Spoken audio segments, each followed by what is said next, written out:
अस्सलाम वालेकुम वरहमतुल्लाहि वबरकातुहू। रमज़ान मुबारक में गुनाह लोगों से क्यों होते हैं? ऐसी क्या वजह होती है जिसकी वजह से लोग गुनाह करते हैं रमज़ान में भी?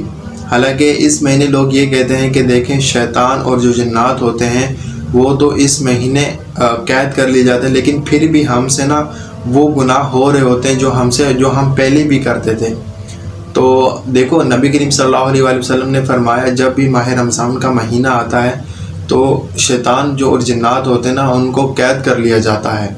जो सरकश होते हैं ना उनको सिर्फ कैद कर लिया जाता है।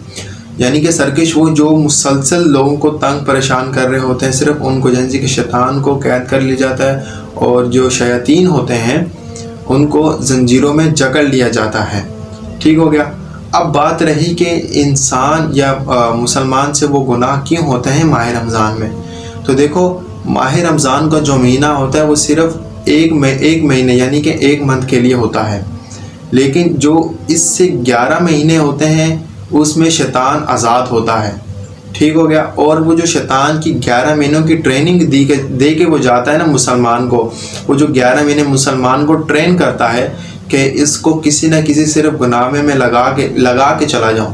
जैसे किसी मुसलमान को सौंग का आदी बना के चला जाता है, या हराम रिलेशनशिप में ही, या फिर किसी न किसी कोई दूसरी एक्टिविटी में ज़िना में लगा दे जाता, गालियों में लगा के तरफ चला जाता है, या लड़ाई झगड़ों में लगा के चला जाता है। ठीक हो गया। तो ये शैतान का ये काम होता है। और वैसे भी तकरीबन सारे जिन्नात को कैद नहीं किया जाता, जो सरकश होते हैं सिर्फ उन्हीं को कैद किया जाता है, बाकी आज़ाद होते हैं। और देखो, इंसान के साथ शैतान होता है जो उसके वसवसे पैदा करता रहता है। और देखो, इसके साथ साथ इंसान का नफ्स भी है। इंसान का जो नफ्स है ना वो सबसे बड़ा दुश्मन है। वो शैतान से भी बड़ा सबसे बड़ा दुश्मन है। शैतान को किसने बरगलाया था? शैतान ने क्यों कहा था कि मैं हूँ?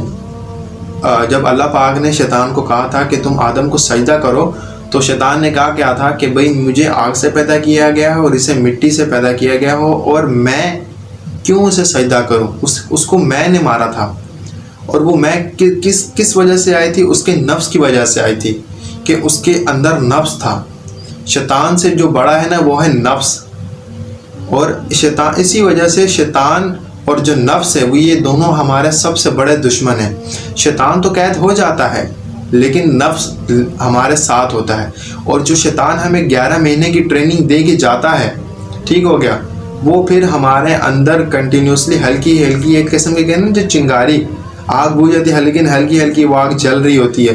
तो वैसे ही शैतान वो रमज़ान में आने में इंसान काफ़ी हद तक गुनाह कम कर देता है, लेकिन क्या होता है कि इसी रमज़ान में भी वो हल्के हल्के गुनाह कर रहा होता है। लेकिन क्या है, जैसे इस्लाम में भी है, कुरान में अल्लाह पाक ने फरमाया कि नफ्स बिन जिहाद, आपने अपने नफ्स से जिहाद करना है।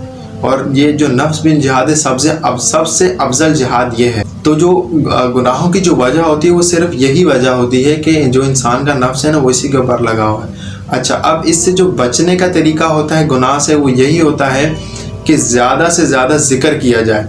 जैसे कि शैतान जब जैसे ही कोई मुसलमान आदमी या मोमिन आदमी वज़ू की हालत में होता है तो शैतान उसके करीब नहीं आता। तो इंसान को क्या करना चाहिए कि अगर उसको ऐसे वसवसे भी आ रहे हैं तो वो क्या करे, सिर्फ अल्लाह का जिक्र करे और आउज़ बिल्लाह की तस्बीह वगैरह शुरू कर दे, और इस्तिग़फ़ार की तस्बीह वगैरह करे, ताकि उसके अंदर जो वसवसे आ रहे होते हैं वो कंटिन्यूसली उसके अंदर ना आए। और कोशिश ये करना चाहिए कि वो वज़ू की हालत में ही रहे। और जब इस महीने के एंड में ख़त्म हो इस माह रमज़ान का, तो वो बिल्कुल एकदम पाक साफ़ होकर निकले, ताकि उसकी ये जो बुरी आदतें हैं वो छूट जाएं। और अल्लाह पाक से यही दुआ करें कि अल्लाह पाक अपने दीन पर और चलने की तौफ़ीक़ अता फ़रमाए, और हमें तमाम बुराइयों से बचने की तौफ़ीक़ अता फ़रमाए।